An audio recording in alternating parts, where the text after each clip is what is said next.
Alright, if you're new and you just happen across this video, let me get you up to speed.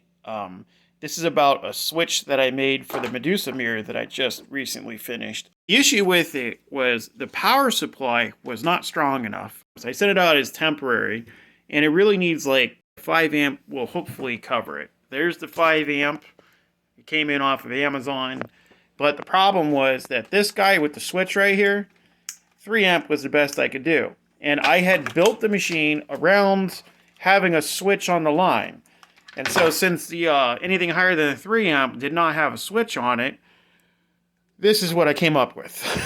Because it's already out there, it's on location, so it has to be simple, it has to be something that the customer can hook up pretty easy on her own, and this is what I made. What you're going to do here, the customer, this is a piece of the frame, if you will. So it fits to the bottom like this. See, it's pretty much made to fit. It's looking pretty good there. It's going to be real nice. The actual frame is black, so it's gonna look real good. And then it gets bolted into the bottom. You see there's 3 screw holes there. 1, 2, 3. Gets bolted into the bottom. There's the screws for it. So that's the deal. And then there's a hole like right here that looks very similar to that. And you're going to plug it in. Boop. And then everything will be fine, right?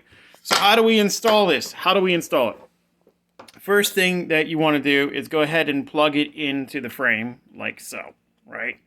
And then I'm going to send this screwdriver out. The reason for that, I'm going to send this screwdriver out to you. It is magnetic. And that will help things a little bit when you go to install it. Because I realized that it's kind of tight. I hated to do that. I hated to make it so tight. But I know that we wanted to have it look real smart. There we go. See, there's the advantage of having the magnetic screwdriver. See, it likes to hold that screw. So it's going to be a lot easier to work with this screwdriver. Now, what I want you to do is plug it in first. And then you're going to wrap it around so that it's somewhere that it's happy with, like right there, if you will. See how that works? And then you have the advantage of 2 hands. I don't. I'm trying to like rest the phone on my knee here. You're going to take the screw, and you see it sticking to the screwdriver, and then you're just going to put it in the screw hole and go ahead and tighten it on down.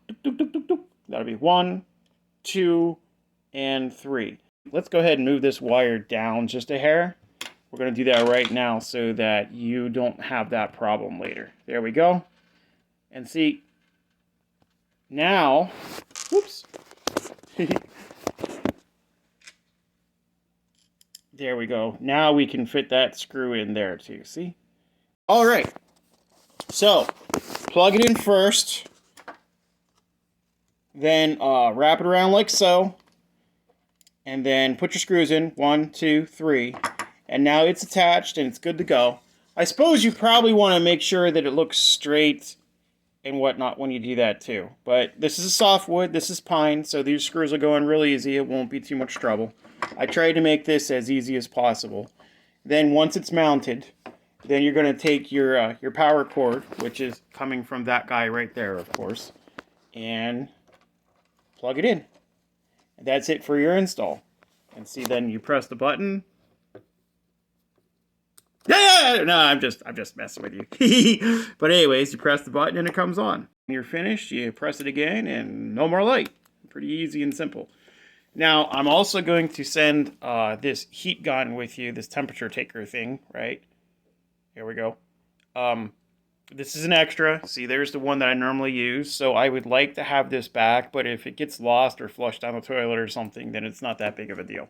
If I have a loose connection, let's say that connection I soldered right there, maybe it didn't solder so well, then heat is going to be created in this area. So if you look at it and check other areas of the mirror and whatnot, because I've got more voltage going through here now, or more amperage, so maybe this area here doesn't like that or something, who knows. When you first turn it on, wait like a minute or two, and then just run the temperature gun around and see what you see. And then come back a half hour later again and see what's going on. See if you see any spots that, oh, you can't see my spot. See how there we go. See how I'm checking like maybe here maybe these connections in here or something like that. Now I realize that this isn't going to be exposed. That's why I mentioned that if there is a problem, you're probably going to smell it too. You're just going to know. And then just run it around on the mirror and whatnot and see if there's anything going on. The temperature that would be bad. These electronics are made to take 140, 150 degrees, but they really don't like that. So if you start seeing like 150 degrees, then definitely I want to take a look at it. Now I can't test this part here because this little guy is drawing like maybe 1/4 of an amp. You know, it's very little power compared to the mirror. So just, you know, keep an eye on it, and then maybe a half hour, an hour later, check and see what your temperatures are. And be sure to check the power supply too and see what kind of temperatures you're running there. But I had trouble telling like whether a 5 amp power supply or if I needed like an 8 amp power supply. And the problem was that everything in here is rated for 5 amps, so I can't really go over it without a major redesign to the mirror. So we'll try 5 amps, and if there's a problem with it, then I'll go ahead and collect the mirror off of you and do a refigure in the electronics in there. So that's where we're at there. The install is simple. If it gives you any trouble, let me know. Be sure to walk around it with the temp gun. Use your nose. If you smell something funny, then let me know. Actually, let me know the temperature either way. Return the screwdriver and the temperature gun whenever you can, probably within the next week or so. Again, if something goes wrong and I never get them back, then you know that'll be all right.